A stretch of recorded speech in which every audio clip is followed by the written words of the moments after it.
Well, good Tuesday morning to you. I hope you're having a good morning today as well. We're going to talk a little more about Paul. We've been learning about the life of Paul.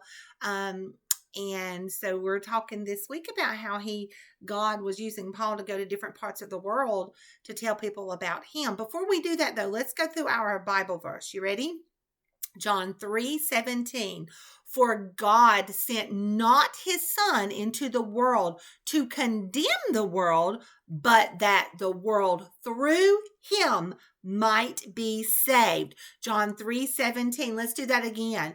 John 3:17. For God sent not his son into the world to condemn the world, but that the world through him might be saved. Okay. Remember, that test is not this Friday, it's next Friday. So you have 2 whole weeks to learn this verse, okay?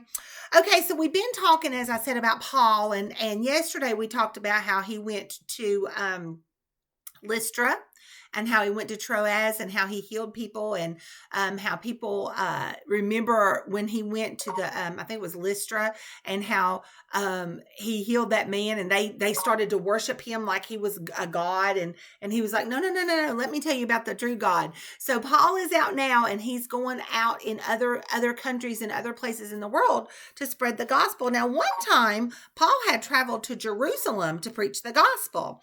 Now, many people were anxious to see and listen to Paul, but there were a lot of people in Jerusalem, many Jews in Jerusalem who did not want Paul there. They did not want him in their city. If you remember some of the stories that we've studied this year, you're going to remember that the Jews they're a special people of God. They don't worship idols or other gods. They worship and believe in the one true and living God. But the sad part is, although they worship God, they don't believe that Jesus is the Son of God. They believe in God, but they don't believe that Jesus is God's Son. And Paul told these people, he said, listen, I'm a Jew too. I was raised believing the same things that you're being taught. And, at one time I hated Christians. I would whip them and beat them and put them in jail. It didn't matter to me if Christians died. He said, I hated them. But one time when I was on my way to Damascus to get Christians and to bring them back and to put them in prison, God, on that road to Damascus, God spoke to me. God showed himself to me. I got saved, and the Lord changed me on the inside. And he told them that he had met Jesus and how he had met him on that road to Damascus in a special way.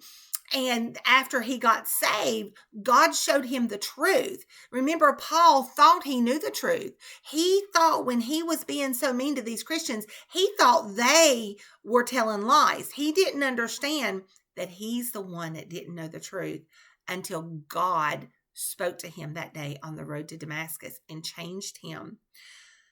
Now, some listened to him when he was there, and Paul was telling them about what had happened to him. Some of those Jews listened to him, but others wouldn't. They wouldn't listen to him. They didn't want to hear anything that Paul had to say. And instead, do you know what they did? They took Paul and they beat him again. They whipped him again. Guys, think about the suffering that he went through on earth just to tell people the truth about Jesus. See, these Jews, they wanted Paul to be killed. They didn't like it that he was telling people about Jesus.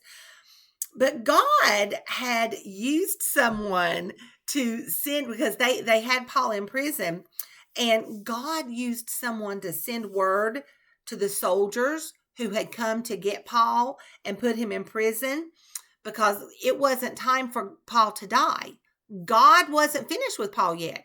He had plans for Paul. And so God was working out a special plan to protect Paul. So first, God placed him in prison actually to protect him from harm. See, these religious leaders, they wanted Paul dead. And so God actually put him in prison to protect him. Then he began to work, God began to work out a way for Paul to be able to travel all the way to Rome. Now, Rome was one of the most important cities in the whole world, and God wanted Paul to go all the way to Rome so he could go to Rome and preach the gospel to those people in Rome. So while Paul was in prison, God used him to tell the gospel message to this king named Agrippa. Now, the Jews still wanted the king to let them have Paul because they wanted to kill him. So they wanted Agrippa.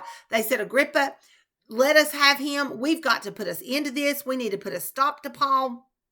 But Paul had asked the king, he said, King, please send me to Rome. Please send me to this great city of Rome so I can speak to Caesar. Oh, Caesar was like the big boss, okay? So God used King Agrippa to work out his plan to get Paul to spread the gospel of Rome. So God the whole time was working this out.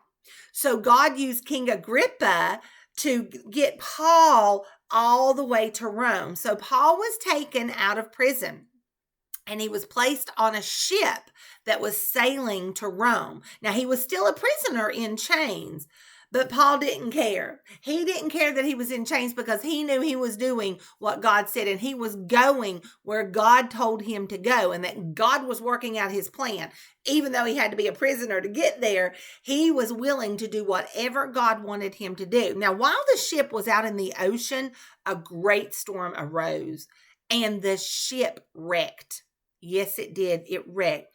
And Paul and all the other people who were on the ship had to stay on an island for a few months. Then another ship came, and that ship came to take Paul and the soldiers to Rome. Now, there were already Christians in Rome who had actually been praying for Paul. And at last, after all those months, Paul finally arrived in Rome, and he could preach the gospel and he could tell those people about Jesus. But instead of being placed in prison again, God saw to it that Paul was kept under guard, but not in a prison cell, but in a house for 2 years. For 2 years, he was still a prisoner, but not in that dungy old musty prison. God made sure that Paul was kept safe in a house for 2 years. And during those 2 years, many people came to see Paul. Many people came to see him. And he wrote letters to other Christians that he had visited. It was probably during this time that he wrote letters to the believers in the cities like Ephesus, Philippi, and Colossae. These and other letters that Paul wrote are now in the Bible as part of our New Testament. Now, we have been learning, and I hate it with not being at school. We've been learning the books of the Bible. And we started in Genesis, and you guys can probably, let's see if you can say it with me starting right now. Let's see if you remember the books of the Bible, starting with Genesis. Say it with me at home. You ready? Genesis, Exodus, Leviticus, Numbers, Deuteronomy, Joshua, Judges, Ruth, 1st and 2nd Samuel, 1st and 2nd Kings, 1st and 2nd Chronicles, Ezra, Nehemiah, Esther, Job, Psalm, Proverbs, Ecclesiastes, Song of Solomon, Isaiah, Jeremiah, Lamentations, Ezekiel, Daniel, Hosea, Joel, Amos, Obadiah, Jonah, Micah, Nahum, Habakkuk, Zephaniah, Haggai, Zechariah, Malachi, Matthew, Mark, Luke, John, Acts, Romans, 1st and 2nd Corinthians, Galatians, Ephesians, Philippians, Colossians, 1st and 2nd Thessalonians, 1st and 2nd Timothy, Titus, Philemon, Hebrews, James, 1st and 2nd Peter, 1st, 2nd, 3rd, John, Jude, Revelation. Now, I know we were down toward the end and we almost had it. But if you notice in there, we said Galatians, Ephesians, Philippians, Colossians.